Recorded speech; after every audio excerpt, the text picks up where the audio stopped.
Okay.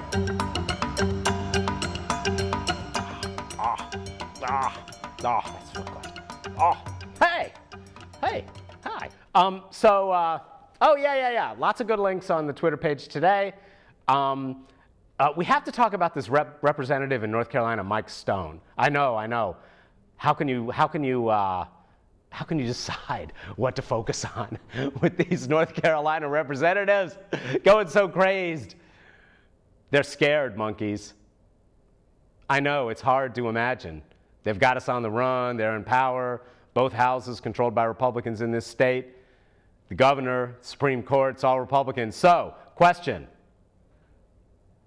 Why are they so scared? Why are the Republicans so scared?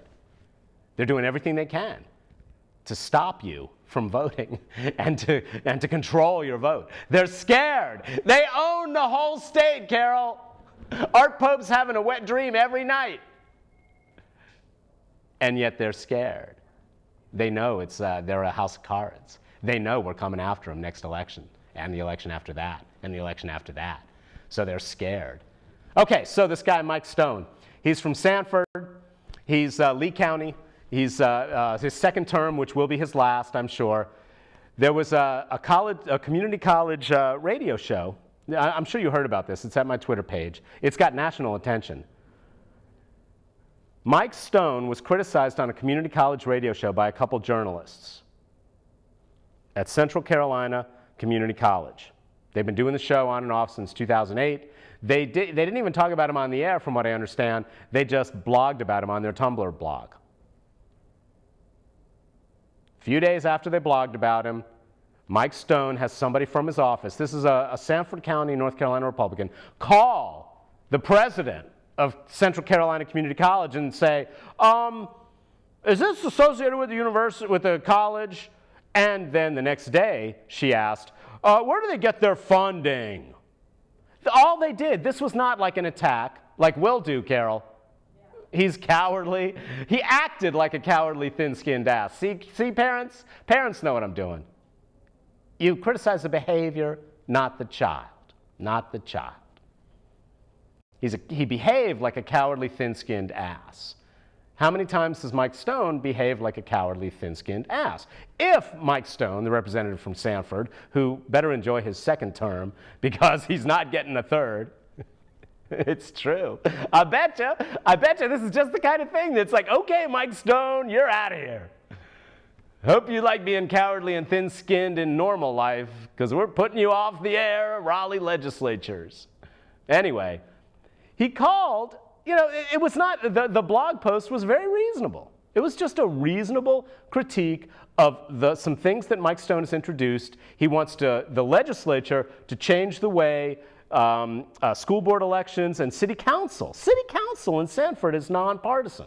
And so Mike Stone, just like Neal Hunt here, this is the most big government meddling legislature that we've had in a long time. He introduced a bill to change the way Sanford city council elections are run. What the hell is he doing thinking about that? Sanford city council elections can be handled by the people of Sanford. But no, they don't want to do that. Right? They want more control. They want more Republican control, so they're going to make it more partisan, and they're going to try to get the Sanford City Council elections to be partisan, Republican or Democrat, with primaries that they can then control more. That's the idea. Anyway, all this was done in a blog post by these journalists at Central Carolina Community College. Mike Stone had his people threaten, in this very, very sleazy way, the president of the university, and they got rid of the show, the radio show. The guys are going ahead and doing a podcast. They're going to put it up online. They say, no, we don't want to fight it. We've had a good run. We don't want to do anything to hurt Central Carolina Community College. And, yeah, that's a big threat coming from this moronic legislature we have now. But anyway, so this is the key. What was so threatening that Mike Stone and his office had to send threatening emails? What is this? How dare they criticize us on a community college radio station, blah, blah, blah. What was the threat? They're scared. They're scared, monkeys. They have all the power, and they're still scared. Yep, that's what it is. Watch that. That's useful. Remember that. We can beat them. They can redistrict as much as they want. If we come out to vote, they're out of here. Remember that. Okay. The other bald monkey. So they're scared of us. So good news, it's very rare that we're getting good news out of the legislature now, but the redistricting bill that changes all the districts, can we put up what the NNO is not telling you about the Wake County School Board redistricting? There is good news in this story. What's happened here is that Senator Neal Hunt of Wake County, another one that we need to be targeting, another one we need to say is never getting back into the North Carolina legislature, and we can do it. They can redistrict as much as they want. If we turn out in huge numbers, they are freaking out of here, and they know it. So we got, okay, they're going to they cut early voting. They're changing the districts so that, you know, they think they can win more by spending more money on large-scale, districts, right? They've made John Tedesco's district even more Republican.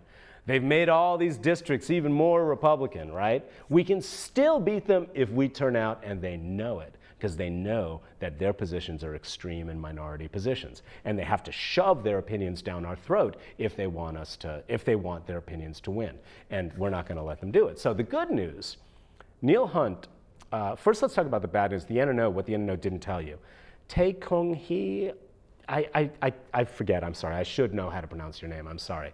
He's a longtime education reporter, gets flack from both sides. But in a number of stories I've read from Tae Kung Hee, the NNO's main education reporter on this school board stuff, he is not, I don't know if he's refusing or if he just doesn't know or doesn't think it's important. But not only are they changing the way, when elections are held, we'll get to the good news in a second. Not only are they redrawing districts and tacking on these huge new districts that Art Pope can, the idea goes, and we'll see how well this works, can then pour tons of money in and then win those, at-large seats. But what the NNO didn't report in yesterday's story is that they took those new districts that they're drawing, and this should be in every damn story that the NNO runs. They are redrawing the districts so that 3 existing school board members that are Democrats are all in the same district and have to compete against each other. It's a low blow. 2, you could vaguely argue, but 3 of the Democrats are now all in the same district. Why isn't this in every story the NNO is running? That's an important change. Anyway, we'll get to the good news now. The good news is that Neal Hunt, in his infinite wisdom, do you know he's trying to raise the speed limit to 75, Carol? Did you know? Neal Hunt, he's crazed. The man is drunk on power or something. He's just crazy. Who is pushing for this? Who is pushing, saying, you know what, that's 70-mile-an-hour speed limit that everybody ignores, and guess what? You're allowed to go about, what, 6 or 7 over the speed limit anyway, right, Carol? Isn't that the default police, if there are any police out there watching? If the speed limit's 55, you can go 62, and you're generally keeping up with traffic. If the speed limit's 65, you can go 71, 70, 6 or 7 miles an hour over the speed limit, you're golden. Generally, I'm not guaranteeing that, who am I? But generally speaking, that's my golden rule. So given that the speed limit's 70, we're talking people already going 77, 78 miles an hour and generally not getting caught or pulled over for that, generally. So on what planet is it necessary? Where has North Carolina been clamoring to raise the speed limit to 75? It's this constant meddling. It's this, they're all in favor of small government.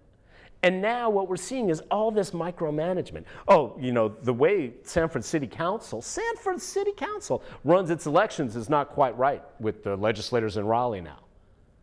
The way the Wake County School Board's set up, oh, no, we can't, no, we got to, Wake and Guilford, we got to, Raleigh, the state, needs to step in and change the way you run your own elections. And they're doing this over and over and over again. It's a huge centralized central government power grab. I don't care if you're Republican or Democrat, I'm independent, but I don't care if you lean left or lean right. What you need to recognize reality when you see it, and what we're seeing with this Republican legislature is just a centralization. They're taking power away from localities and municipalities and pulling it into themselves and say, we know best. That is the antithesis of what Republican philosophy is supposed to be. And yet they don't care. You know, and it's, I really feel for the people at NC Policy Watch, Carol, and all these other people who are actually using like logic to try to do this. And I know the John Locke Foundation thinks they have some good logical arguments too. It's so cute to see. But you know, I mean, people are on both sides trying to use logic, but the people in the legislative buildings, they don't care about logic. There is no logic that will sway them. They know what they want to do. They're going to do it, damn, and they'll say whatever they need to say to get the reporters off their ass for a second, right? And reporters don't really follow up. Why isn't the NNO reporting regularly that one of the things that Neal Hunt's redistricting plan does is take 3 existing Democrats in separate districts and put them all into one district so only one of them can then go up there? Why doesn't the NNO report that in every article about this? That's important. Anyway, okay, so we got to talk about Boston. Oh, the good news. Carol, you got to remind me to talk about good news. The good news about the Wake County thing, remember a couple weeks ago I said the only thing that bothers me most about Neal Hunt's redistricting plan is that he's actively shortening terms. In other words, this was going to start in 2014, and the terms of Democrats who were elected in 2012, notice he didn't shorten John Tedesco's term. He extended John Tedesco's term. But the Democrats who were elected a couple of years ago, instead of 4-year terms, I think this is right, my facts may be a little off, are now would have been shortened to 2-year terms. So he took existing terms, people who had been elected, and he's with a Democratic election in America. And he was complaining, Carol, that people were calling him a fascist. Neal Hunt, your head is so far up your ass. I'm sorry. There's last night's dinner, Neal. Okay, however, that said, Carol, he changed that. It starts in 2016 now. So that the next election is when this garbage, the redistricting lines are going to start. That's good, because that gives us a chance to vote these guys out and get sane people back in Raleigh. I'm not saying sane people like Jim Black. I'm saying sane, non-ideologically driven people, right? People who are not totally driven by ideology, but think practically and fairly. We don't have that now. Okay, we have people like Mike Stone, cowardly bullying behavior from Mike Stone, who can't even be, how dare anybody dare to, you should go, I tweeted this, the link to the blog post, the Tumblr post, that these Radio D journalists did. It's a very thoughtful, there's nothing bad about it. You have to be so thin-skinned, and this guy, Representative Mike Stone, thank you for showing up on our radar, Mike. We now have you on our radar. That's good to know. Mike, enjoy your last term in the legislature. That's all I gotta say. All right. So our number's 9966775. We got to talk about the Guantanamo hunger strike, and we got to talk. First, let's talk about Boston, okay? And I'm linking to things regularly on my Twitter feed, especially in the middle of the week, before and after I do the show. You get these hawks on the war on terror. Can we put up number 7, I think it's, Carol? These people who think, oh, call them, how Senator Lindsey Graham is obviously running for office. How dare you treat him like a criminal? Try him as an enemy combatant. Enemy combatant is an untried legal thing that Dick Cheney made up, okay? And Dick Cheney's still screaming enemy combatant, enemy combatant. It allows them to not deal with any of the Geneva Convention. It allows them to do whatever they want. This, you can say many things, but law enforcement didn't maybe do the best possible job with that Russia trip and the names being misspelled and all that. But when push came to shove, they did a decent job on this.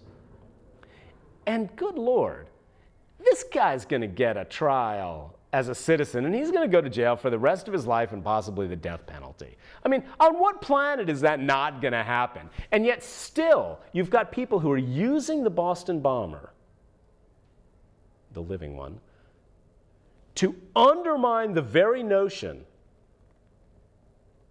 that the justice system in America can handle this. They don't even want to try. And I'm like, why not?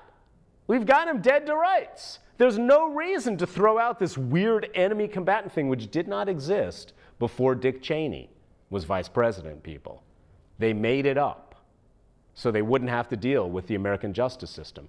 And always, people like me, people on the left, and libertarians, and some people on the far right, are just people with a libertarian streak, wherever they are on the spectrum, have always said this enemy combatant thing is kind of bullcrap. We can handle all these people with the U.S. justice system. We can do that. Oh, we can't have a trial. They'll actually get to stand up in court and declare. That's what America is. If you don't like that, then go live somewhere else. I hate to say it like that, but you're not in America if you're saying, well, jury trials give the defendant a chance to speak. We don't have to believe them. We don't even have to listen. But okay, the defendant gets a chance to speak in America. What planet is that a horrible, atrocious thing that we need to undermine? On planet right-wing lunatic in America. And actually, a lot of left-wingers are also easily swayed by this stuff. Anyway, don't believe the right-wing hawks who are now using this to kill immigration, to say, it's like, okay, I'm sorry. This has nothing to do with 8-year-old kids being brought here with their parents from Mexico getting driver's license when they turn 16 in America. This case has nothing to do with that. Hispanic kids brought here with from their parents, this case has nothing to do with that. So we need to just move forward with that. They're trying to scare you, monkeys. America's constantly under threat because when you're scared, they can do more crap to you, and you don't complain. Which I guess kind of gets the, can we talk about the house searches, Carol? I'm not saying that the house searches were wrong. I would never say that. I certainly would want, if that guy was in my neighborhood, I would be like, come in, please, give me your guns, and then, yes, take your guns. Make sure he's not in my house, right? I mean, that's probably what I would do. I'd be like, yes. But, if they find some wigs or something, that's on them. That's not on me, right? And what if they find some kid smoking pot or something and the bong's out, Because as a stress reliever, apparently it really works sometimes, Can citizens refuse a search in a case like that? I think it's an interesting question. I'm not saying the searching was wrong. I'm trying to be, thoughtful about this. But I did hear reports. I was on, everybody had their specific websites they were hanging out with, Everybody is tweeting the police scanners. Metafilter was posting these live scanner updates, driving the site managers crazy because it's like, we're not really a police scanner update site. But anyway, I was captivated by it, and finally I just had to stop, turn off the computer, and go away because it really wasn't that enlightening. To be, so up to the minute with the police scanner updates. It really, as I look back on it now, I'm a little embarrassed that I was so, that much into it. Then the next morning I checked in, and then, a few hours later I checked, you can do that and, be reasonably safe. Anyway, or reasonably informed. The thing I was saying was that I heard on Metafilter from one of the users that they knew 2 people in the neighborhood. There were a lot of people from Boston at Metafilter at the time, just like on every major site. And they actually turned down the armed officers at their door. And the armed officers, according to this report of a report, said, okay, can you just gather everybody to the front door so we could see that everyone's okay? Although I'm not sure how they'd know if somebody was being held hostage in the basement, but everybody looked okay, and then they moved on. And that was one report I heard. I'd like to hear more. And the ACLU is saying, if any, has come out very reasonably and said, we think, this is exigent circumstances. This is something that we think was legal. But if people feel their rights were violated, please get in contact with us. If, for instance, you refused politely and said, no, thank you, we don't need that. I know they're not in the house. And there was some kind of forced entry or something after that, then I suppose the ACLU might want to take a look at that. But they're not, on the face of it, Carol, the ACLU is saying, yeah, this seems legal. Anyway, I tweeted a link to a story at The Atlantic about that as well. But I think it's important to remember that people may not know that they can decline in these situations. The shelter in place was not mandatory. You wouldn't have been arrested if you walked around. Well, if you were in Watertown, I don't know why you'd want to do that. But you know, and apparently the house-to-house searches, except with a couple of possible exceptions in one neighborhood where they thought they had him early on, were also not mandatory. So I think you have to remember as a citizen, and like I said, I would probably be like, you know, yes, come on in. Tell me he's not in my house, please. I will feel much better. But I think it's important to remember as citizens that we do have the right to refuse these things. You know? I think it's important to remember that. And I'd, 5 minutes? Okay. And I think it's really important to keep an ear open for future developments, further developments. Remember, how did they get their first main lead? Jeff Bauman, the gentleman who was standing right next to the first bomb that went off, lost both his legs, that famous picture with the guy in the cowboy hat clamping with his bare hands the arteries in his leg, you know, as he's, you know, going. Jeff Bauman, I don't know how many of you know this, some people know it, but a couple of people I've talked to didn't. In fact, most of the people I talked to about this don't know this, so maybe that's true for you too. Jeff Bauman, the guy who got both of his legs blown off, was in the hospital when he motioned to the police in intensive care. And I think he wrote it down first, but he told them, black baseball hat, sunglasses. I looked right in his eyes. He put a bag down and left. A black bag down and left. That was the first whoosh, narrowing down. Jeff Bauman, after having both his legs blown off, in intensive care. I mean, are you getting the intensity of the courage and heroism here? Make sure to get the police over. Black bag, sunglasses, black baseball hat. I looked right in his eyes. Then the aunt called up after they released the pictures. One of the aunts said, "That's my nephew," right?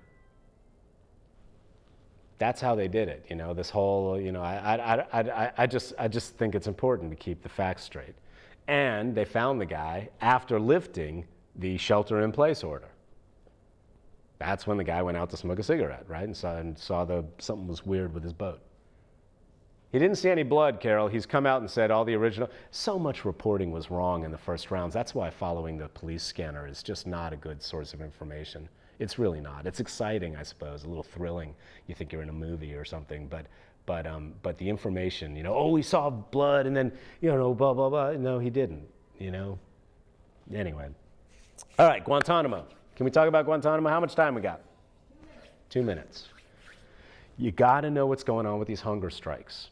There's 166 prisoners at Guantanamo.